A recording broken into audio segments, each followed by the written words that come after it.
Welcome back, my friends, to the show that never ends, and glad you could attend. Come inside, movie maniacs, as we take a look at Turbo Kid. Yes, Turbo Kid, the send-back 80s retro film about the future, a post-apocalyptic world, 1997. Yes, where we have the kid who's just trying to survive, but he soon meets up with another kid, and her name is Apple, and they soon start to become friends. Well, soon they also cross paths with some men that belong to an evil man called Zeus. And when Apple is kidnapped by these men who follow Zeus, we see the kid take up the mantle of Turbo Kid as he turns into a superhero, or tries to be the superhero that's inspired by comic books to help save Apple and try to take out the evil Zeus. Folks, when I first saw the trailer for Turbo Kid and heard about it, I was like, yeah, okay, you sold me. When you first hear about this, you're like, oh, great, now, not another 80s throwback retro film. But no. These guys do it right, okay? This is an 80s retro film done right for the most part, okay? First off, you get Michael Ironside in here playing Zeus, the evil villain. Love Michael Ironside in everything he does, and here he's playing it up to the top with this character. He embodies all of those post-apocalyptic head villains that we've seen in the Mad Maxes and the Mad Max ripoff films.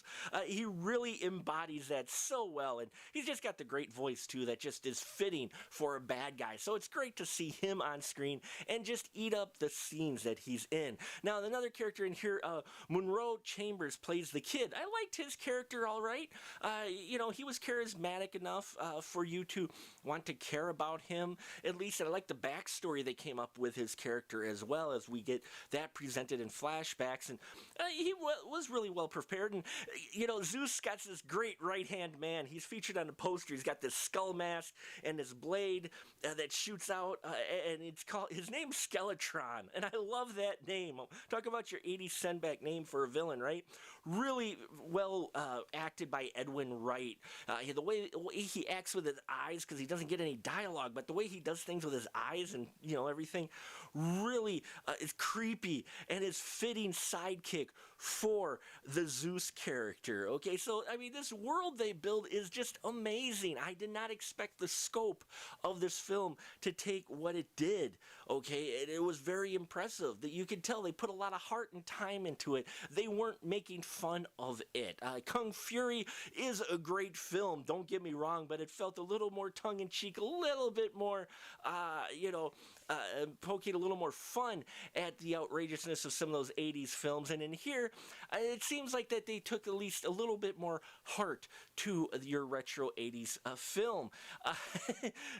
What's really sold me, though, for this was Laurence LeBoeuf. I probably mispronounced that. She plays Apple.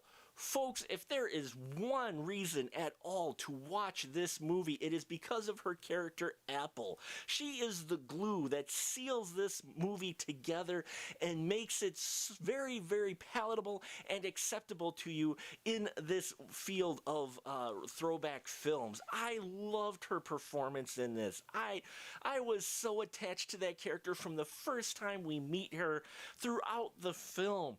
She was definitely a character that was unique, for one, and you could tell they probably put almost the most thought into her character, more so than the title character, which I thought was interesting. Now, the title character does have a badass weapon, it's not a power glove, but yeah, okay, you could call it a power glove, but they couldn't, probably copyright reasons, but it very much resembled that. Loved that the little electronics that they have in here. Special effects in here are really well done, too. For the most part, they tried to do practical for the most part, and this is where it takes it just a little bit away. They're doing an 80s send-up. They've got the feel, they've got the music, they've got the characters, they've got the world, they've got everything set up, and most of the practical effects in here looked fantastic and felt ripped from the 80s. But they did use CGI in some scenes, and I understand why they probably did, because of time and money. That's why a lot of people use CGI. And unfortunately, it is a bit noticeable in some scenes because the practical effects are so good in most of the scenes where they do use the CGI, you do notice it. And I will say that took me out just a little bit, but not enough to ruin at all my enjoyment of this film. I loved Turbo Kid. I watched it twice already, got some friends to watch it the second time with me, and I think you're going to enjoy Turbo Kid too. I gave it 4 out of 5 stubs, folks. 4 out of 5. Turbo Kid is worth your time, especially if you got Amazon Prime. It's free, price can't go wrong, and it would have been worth the price of full admission had it gone to the theaters. It's a blast, no pun intended, well maybe a little pun intended, with a great cast, and watch it, if anything, for Apple. And that'll about do it for us here at The Final Cut. I appreciate so much your support. Please comment, subscribe. Let me know if you've seen Turbo Kid. I want to hear your thoughts on it. If you don't want to talk about Turbo Kid, let me know what your favorite 80s retro type of film is. Could be horror, drama, whatever. Let me know what it is. Leave your comments down below. Love to hear your thoughts, my fellow movie maniacs. It's because of you guys I do this. Thank you so much, and until next time, keep that ticket stub.